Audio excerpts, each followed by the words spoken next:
Welcome back to the training session of SmartERP POS. We shall continue towards our next chapter, which is viewing reports found in the system of SmartERP POS. In this chapter, we shall cover in detail how to view various reports in the SmartERP POS, such as Daily Sales Invoice Report, Daily Sales Receipt Report, and X Report. To view a report, tap on the report icon on the quick access options. On the report screen, you will have three kinds of reports: a daily sales invoice, daily sales receipt, and X report.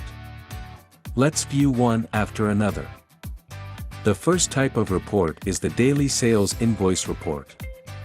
It shows you all the sales done on that particular day, detailed with customer's name, gross amount, tax amount, and funds received columns. Tap the Done button to go back to the report screen. The second type of report is the daily sales receipt.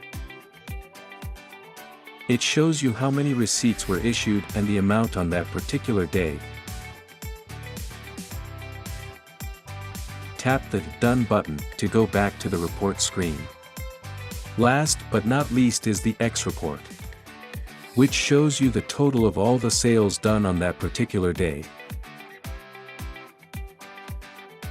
So to summarize this chapter, we have seen how to view various reports in the SmartERP POS system, such as daily sales invoices, daily sales receipts, and X report. For more training, visit our YouTube channel or scan the QR code as shown here. Thank you for watching and good luck.